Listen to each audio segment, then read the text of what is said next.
Muito bom dia para você e bem-vindos à edição deste sábado do Ponto de Encontro. Com quantos anos você provou pela primeira vez bebida alcoólica? A resposta para essa pergunta tem sido cada vez mais precoce. Além do álcool, muitos adolescentes já tiveram contato também com drogas ilícitas, como o crack e a maconha. E isso acende um alerta, principalmente para os pais, sobre consumo, dependência e principalmente sobre o futuro dessa geração. Hoje o Ponto de Encontro discute justamente esse assunto. E para falar com a gente, já estão aqui no estúdio duas especialistas, são duas psicólogas, a professora Lúcia Pissolati, ela é professora da Faculdade de Psicologia aqui da PUC Campinas, e também a Josiane Lourenço, ela também é psicóloga e coordenadora de prevenção ao uso de drogas aqui de Campinas. Josiane e professora Lúcia, obrigada pela presença hoje aqui no Ponto de Encontro, é um prazer receber vocês aqui. Vamos começar tentando entender, Josiane, de que forma que o adolescente ele entra tão cedo nesse mundo, né? Porque cada vez mais cedo a gente percebe que os adolescentes estão provando álcool e também outros tipos de droga. Sim. Bom dia a todos. Bom dia, professora. Bom dia, Malu. Obrigada pelo convite. Bom, os adolescentes, acho que a gente tem que pensar no momento da adolescência em si. Acho que a professora vai falar um pouco mais a respeito disso, mas a adolescência é um período de transição, é um momento onde você está buscando ser acolhido por um grupo. Por muitas vezes você passa por problemas psicológicos, questões de aceitação. Então, a droga, por muitas vezes, ela vem em função disso. Ou o experimentar uma substância psicoativa, ela vem em função disso. De você querer ser aceito por um grupo, de você querer ter o sentimento de pertença naquele ambiente. Também vem através de modelos. Então, a gente tem que entender que hoje, por exemplo, as drogas lícitas, nós temos uma facilidade muito grande de acesso a essas drogas e é muito reforçado socialmente também a utilização dessas substâncias. Então é um contexto assim, é mais complexo talvez do que a gente imagine, a questão da experimentação.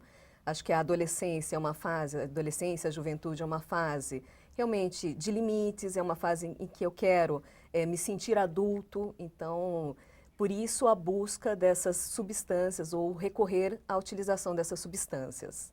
E professora Lúcia, por que na adolescência isso assume um papel ainda mais arriscado? Assim como a Josiane bem lembrou, a adolescência é uma fase de experimentação, de milhares de acontecimentos, né, de experiências que esse adolescente vai ter.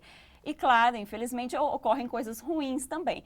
Mas como controlar isso então, né? Por que na adolescência esse controle desse tipo de experiência que é um pouco mais negativa, ele é ainda mais importante e também é ainda mais difícil? Na verdade, eu penso que a gente precisa contextualizar em que sociedade nós vivemos, em que momento social, histórico nós vivemos, e esses adolescentes estão presentes neste contexto, né? As relações do sujeito com a droga, ela não é apenas uma questão individual, particular dele, isso também está presente, e os motivos que o levam ao consumo ou até mesmo ao abuso são múltiplos. Então, a adolescência em si, ela não seria uma questão condicionante ao uso ou não uso, né, experimentação de drogas, né, da toxicomania e por aí vai. Mas ela é um momento em que vários desarranjos presentes na vida desta pessoa e na vida em sociedade poderão estar presentes. Daí passar de apenas uma relação de experimentação para uma relação de abuso, não é? Isso é uma condicionante individual de cada sujeito, né? De cada pessoa, de cada adolescente. E de que forma que isso deve ser prevenido, né? Existe, a gente falando especificamente do consumo de álcool, né? Que para a maioria das pessoas é um consumo inofensivo, não tem problema experimentar o álcool durante a adolescência, faz parte do processo de crescimento dessa pessoa. Como fazer, então, trabalhar esse processo de prevenção justamente numa sociedade que já tem esse conceito um pouco mais liberal quando a gente fala especificamente de álcool, Josiane? Perfeito. Primeiro entender que álcool é droga. Então, o primeiro ponto é esse. Porque por muitas vezes as pessoas falam, eu não tenho problema com droga, eu só tenho problema com álcool. Então, isso eu ouço, assim, diariamente na nossa atuação. Então, nós temos que, assim, acho que pegando o gancho da professora mesmo, em que sociedade nós estamos inseridos, né? Porque hoje tudo se comemora ou se é regado ao álcool. Então, se você está feliz, nós vamos beber. Se está triste, vamos beber. Então, assim, tudo tem... O álcool está muito presente. Então, e por muitas vezes ele é associado à pessoa bacana, aquela pessoa que interage muito bem, que é mais solta, e até nos contextos familiares. Então, a questão da criança, do jovem, não, deixa ele experimentar um pouquinho, não faz mal, então, deixa só, assim, só experimentar. Então, acho que isso, assim, tem a prevenção, né, num contexto mais geral. Acho que primeiro a gente precisa falar a respeito, a gente precisa trazer a noção de que o álcool é droga e ele precisa ser trabalhado enquanto tal. É uma droga lícita, assim como o tabaco. É uma droga lícita e precisa ser trabalhado como tal. E, assim, a orientação é fundamental, a aproximação dos cuidadores, dos pais, desses adolescentes, desses jovens. Hoje a gente vê, assim, pessoas muito distantes. As pessoas, elas moram na mesma casa, mas elas não se conversam, elas estão distantes. E, por muitas vezes, o único local ou a única atividade que eles fazem é o churrasco, regado a cerveja, regado a outros tipos de bebidas. Então, que tem essa aproximação. Então, acho que vai muito, a prevenção vai muito, primeiro a gente precisa conversar, a gente precisa falar a respeito, a gente precisa trazer isso para criar uma consciência crítica no jovem, na criança, para que ela aprenda e para que ela possa fazer as escolhas dela. E, professora Lúcia, a Josiane falou dessa questão do diálogo, né? E a gente tem uma pesquisa recente, inclusive, que mostra que menos da metade dos pais fala sobre esse assunto, falando especificamente do álcool, não só das drogas, né? Mas do álcool especificamente. Não abordam esse assunto com os adolescentes antes dos 14 anos de idade, porque eles acham que ainda é uma criança, não é o momento de se falar com ele a respeito disso. Isso vai um pouco na contramão daquilo que a Josiane falou, né? Que, na verdade, não tem esse limite de idade, esse diálogo tem que começar antes, é isso mesmo? Sim, não só a respeito das drogas, mas esse diálogo precisa estar presente nas relações familiares. O diálogo entre pais e filhos, sobre toda e qualquer circunstância da vida, ele precisa ser um diálogo aberto. Essa relação de proximidade, de amor, né, de olho no olho, que deve começar desde muito cedo, obviamente, né, desde o bebê, desde o nascimento, né, desde o nascimento, o olho no olho, é fundamental para que essas ações possam acontecer, essas relações familiares possam acontecer de uma forma mais justa, né, no sentido do ajustamento das relações e, com isso, propiciando relações de prevenção, seja em relação ao consumo de toda e qualquer droga, né, nesse gap do exagero, do abuso, seja para outras relações de dependência também. Bom, para a gente contextualizar um pouco melhor do que a gente está conversando aqui, o nosso repórter Vinícius Purgato conversou com alguns adolescentes aqui da nossa região justamente sobre esse assunto e também traz alguns dados sobre o consumo de drogas por adolescentes. Vamos dar uma olhadinha. Desde a infância, a escola é tida pelos pais como um espaço não apenas de aprendizado, mas também de segurança, uma vez que distancia os filhos dos perigos da rua. Mas dados recentes mostram que a atenção precisa ser redobrada na fase da adolescência.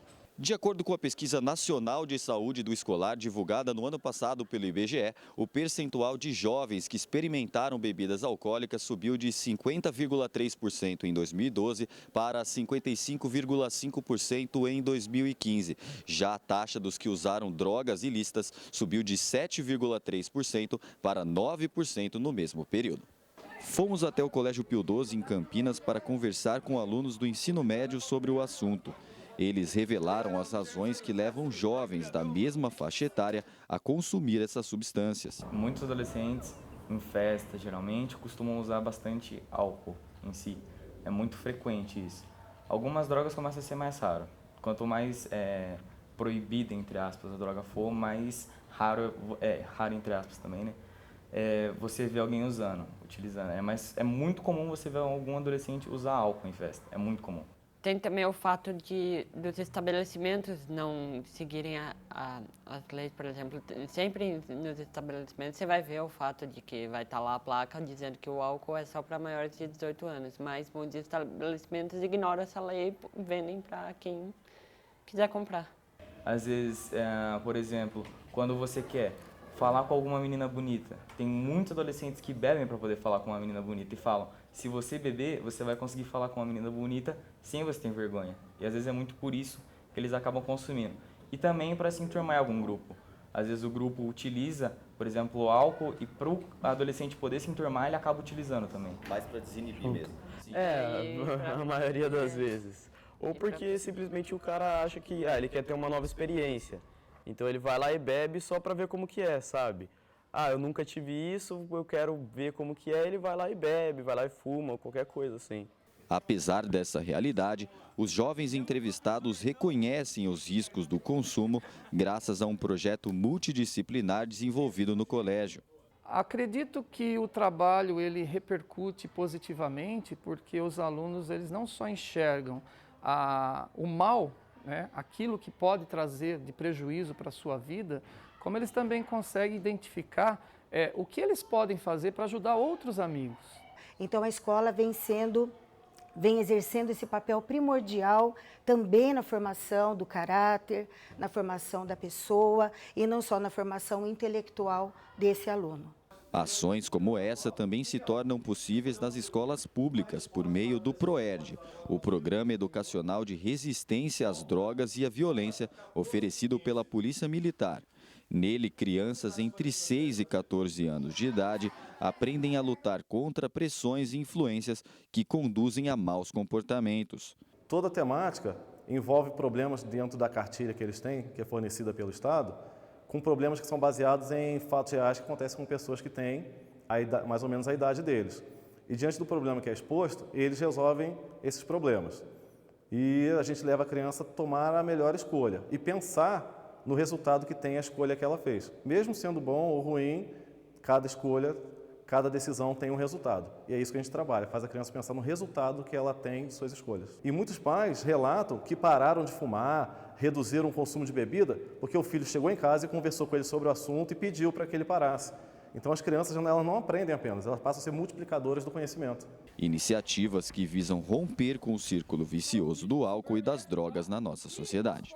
O problema, eu acho que ela tomar demais e toda a festa eu vou tomar e não sei o que. Aí depois não tá tomando mais em festa. Tá tomando em casa às vezes, começa a tomar mais, bebida mais forte, droga mais forte. Isso daí que vai prejudicando demais. Então é importante conscientizar, vocês têm ideia? Porque Sim, certamente isso não vai trazer alguma coisa boa para você, não vai melhorar a sua vida de forma alguma, entendeu? Professora Lúcia, a gente viu aí na reportagem um pouco daquilo que a gente já conversou aqui durante o programa, né? Mas o que chama atenção é o papel da escola e também de iniciativas como essa da Polícia Militar, justamente no trabalho de prevenção, que não são só os pais que assumem um papel, assim como a gente disse anteriormente. Dessa forma, a escola tem uma contribuição especial nesse cenário de prevenção e de discussão sobre esse assunto? Acho que é fundamental, né? A escola, logo depois da família, é a primeira inserção social mais ampla que a criança irá experimentar ainda muito precoce, né? Aos 7 anos de idade e muito antes disso, já aí a partir dos 3, 2, 6 meses hoje, onde muitas já estão na educação infantil. Então, este processo e a presença da escola, né, também na discussão e num diálogo extremamente aberto com as crianças desde a mais tenra idade é fundamental. Josiane, com relação aqui ao município de Campinas, né? Você trabalha nesse setor da Coordenadoria de Prevenção às Drogas. Sim. De que forma que isso é organizado para trabalhar a prevenção com adolescentes aqui na cidade? Existe algum projeto específico? Como que é feito o trabalho? Tá, nós estamos iniciando um projeto, além do PROERD e do PROIN, que são programas da Guarda, nós estamos iniciando um projeto junto com a Coordenadoria de Juventude, dentro do CRJ, que é o Centro Regional da Juventude, que fica na Vila União, que serão rodas de conversa, então para que a gente crie vínculos com esses jovens, que a gente possa falar não só a respeito da droga, mas de outros temas também. Quanto mais a gente criar essa proximidade, trazer valores, valores como a professora colocou também, a questão do respeito, do amor, a aproximação, isso é importante. Então, nós estamos atuando nisso, nesse projeto. A princípio, nós vamos atuar na Vila União, que é no CRJ, e depois nós vamos expandir para outras áreas do nosso município. Professora Lúcia, agora falando um pouquinho a respeito, a gente falou bastante sobre álcool, mas falando um pouquinho sobre as drogas ilícitas. Assim como você disse no começo, em qualquer fase da vida, a pessoa pode ter acesso a esse tipo de substância, mas quando a gente fala de adolescentes usando principalmente substâncias ilícitas, isso assusta um pouco mais. Por que é tão mais grave, digamos assim, o consumo de drogas ilícitas pelos adolescentes? O efeito nesse adolescente, ele é, podemos dizer assim, mais grave do que quando é uma pessoa adulta experimentando esse tipo de substância? A resposta à sua pergunta pode ser entendida nessa perspectiva, quer dizer, o que me leva a um acréscimo, a um plus entre a busca do prazer e a busca da satisfação, ou seja, essa necessidade que me conduz cada vez mais a exceder. Eu não posso viver sem e eu preciso de mais. Né? Então, você indo do álcool, que já não satisfaz tão imediatamente, porque aí leva a outros sintomas que não são muito agradáveis, a busca de drogas cada vez mais pesadas, de respostas imediatas, e aí a gente volta naquela questão que falávamos inicialmente da relação social, não é? E presente nessa história, no momento histórico e social que nós vivemos, não só no país, mas no mundo, da busca da satisfação imediata. Então, se você pega, por exemplo, uma droga como a cocaína, cujo efeito, primeiro que nós temos a questão econômica, que é mais cara. Segundo, que o efeito dela, para se chegar ao efeito, normalmente o tempo é de 10 a 15 minutos, enquanto que o crack, por exemplo, é de 10 a 15 segundos. Então, a busca pelo imediatismo, não é, de respostas para aplacar a angústia e, do outro lado, satisfazer uma necessidade, vai para um abuso cada vez mais compulsivo. E Josiane, a professora falou do consumo do crack, né? Obviamente isso já existe há bastante tempo, mas parece que atualmente é uma epidemia, por questões sociais e por questões de necessidade, né? Essa situação aqui em Campinas, a gente tem um cenário parecido com o que a gente encontra no Brasil, de consumo excessivo, de uma preocupação maior, inclusive, com relação a essa droga? Sim, sim. Como a professora colocou, até pelo valor. Então, assim, o crack é uma droga mais barata. Então, a cocaína é mais cara, assim, é tabulado, mas assim, o crack acaba sendo uma droga mais cara, o efeito é mais rápido, então, segundos no organismo. Então, você fumou, veio para o pulmão, passou pela corrente sanguínea, chegou no sistema de recompensa aí, então, é muito mais rápido. Então, nós temos sim, e a quantidade acaba, o organismo ele vai acostumando e ele vai querendo mais, então você vai aumentando também a quantidade de uso. Então, o crack é é uma droga devastadora mesmo. Inclusive sobre isso que a gente vem conversando aqui, a nossa repórter Rafaela Ribeiro preparou uma reportagem com um exemplo de uma pessoa aqui da nossa região que teve dependência, mas hoje conseguiu se livrar do vício. Vamos dar uma olhadinha na história dele. Eu fui diminuindo a intensidade com que eu estudava, a intensidade com que eu treinava, a intensidade com que eu estudava música, etc. A intensidade dos meus sonhos começaram a diminuir. Os meus quereres começaram a diminuir. Eu queria usar. Eduardo descobriu o mundo das drogas aos 12 anos de idade. O comportamento compulsivo o fez entrar de cabeça e aos 14 já estava totalmente dependente das substâncias. Eu tinha 2 sonhos, que era ser jogador de futebol, a maioria dos moleques, né? Ser jogador de futebol e ser músico. Eu treinava muito, treinava mesmo, futebol, estudava muito, violão, voz e tal, não sei o quê. Eu era muito obcecado, sempre fui, para atingir os objetivos, para atingir o quê? A sensação de conquista, né? Aquela coisa, fala, putz, consegui, realização, etc. Quando eu experimentei substâncias, comecei a perceber que eu conseguia uma sensação de prazer, de repente parecida com aquela que eu iria sentir fazendo todo esse trabalho sem fazer o trabalho. Foram várias internações para tratamento em vão, até que um dia a música voltou para a sua vida e trouxe à tona o sonho de menino que estava apagado pelo vício. Hoje, aos 35 anos, Eduardo está limpo e à frente de um projeto chamado Som da Mensagem, que tem como objetivo auxiliar os dependentes químicos com músicas que falam sobre recuperação. Eu queria mostrar a mensagem que eu recebi dentro dos grupos de apoio, dentro das clínicas que eu passei e tal. Essa soma, as pessoas com quem eu convivi, as pessoas que conheci, as palestras, as temáticas que eu ouvi, cara, das pessoas que falavam de recuperação, eu queria passar isso para todo mundo e quero até hoje. Então, assim, isso fez com que eu falasse, não, chega, para, faz um projeto, vê a questão da Lei Rouanet, sei lá, se vira. E eu vou fazer. E eu pus essa meta na minha vida. O passado de vício se faz presente apenas nas letras das canções que Eduardo compõe. O projeto do músico vem ganhando cada vez mais força. E com o apoio de muitos, um CD deve ser lançado em breve. A gente sabe que sozinho a gente não consegue ficar limpo. A gente precisa de pessoas do nosso lado, etc. Eu só quero viver mais, longe de toda esquina. Esse é um caminho de paz. Com esse amor hoje me sinto capaz de aceitar, não mais brincar, pra gente viver mais. Professora, a gente viu aí que o Eduardo é um exemplo de, mais uma vez, de coisas que a gente já vem conversando aqui e daquele início que a Josiane contou agora há pouco, que a pessoa acaba iniciando pelo álcool, vai passando por outras drogas e acaba desenvolvendo uma dependência. E ele também fala da dificuldade em conseguir se livrar do vício sozinho. Então, de que forma que é feita essa recuperação, né? Muitas pessoas passam por clínicas, muitas pessoas têm o apoio da família. Como que funciona esse processo? A gente sabe que é bem difícil, né? Com certeza, né? O índice de recaídas são enormes, né? E, de fato, a porcentagem de sucesso é sempre limitadora. Nós falávamos um pouco antes de começarmos o programa, conversava com a Josi, dizendo, de fato, dessa dificuldade do sucesso, né? E muitas vezes os profissionais que também atuam neste programa lidam com a frustração, não é?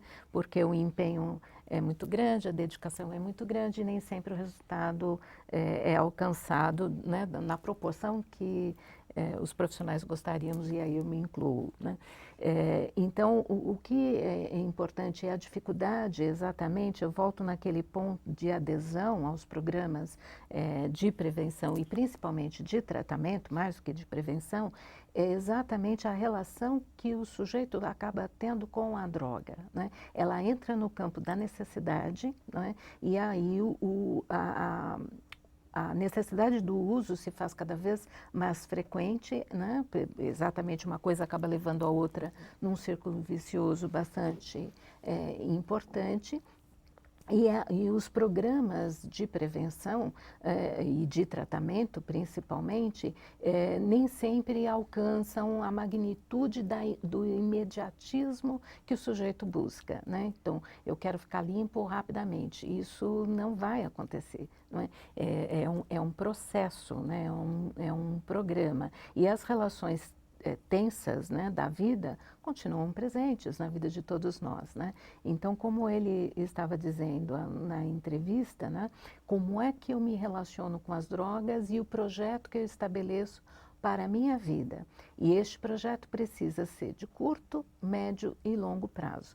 Então, a relação do imediatismo, né, da busca da resposta rápida, né, tanto ela leva ao consumo cada vez mais exagerado, como ela dificulta os aspectos para o tratamento também, né? Então, a abordagem da palavra, né, principalmente, da consciência, de elevar a consciência, não só em relação ao outro, mas em relação a si mesmo, né? Quer dizer, o que me leva a este ponto de dependência de abuso, né? Quais são os fatores que me levam a isso? E aí sim começar todo um processo de mergulho interno, não é?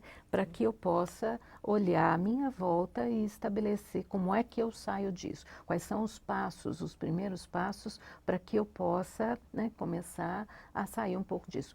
A família, não é um elemento fundamental neste processo para o tratamento e é o primeiro vínculo que se perde, né? Exatamente pelas dificuldades relacionais que o abuso das substâncias, sejam elas lícitas ou ilícitas, né? O abuso do álcool leva ao afastamento, porque uma série de tensões, de conflitos são gerados, né, no âmbito familiar, nas brigas entre marido e mulher, né, o marido que bate na mulher e vice-versa, porque não é só o homem nessa situação da agressão. Então, o abuso do uso de drogas, sejam elas quais forem, leva a uma relação de violência também, com seus desdobramentos, né?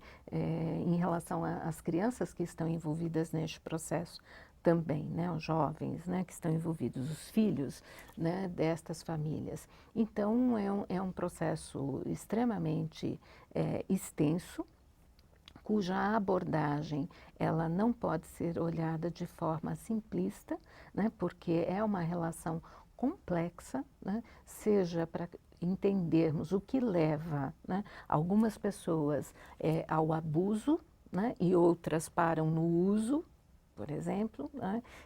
Então, o que faz com que, puxa vida, a família faz um uso social, né, como se diz, do álcool, mas os filhos não chegam ao abuso do álcool. O que faz a diferença entre um ponto e outro, não é?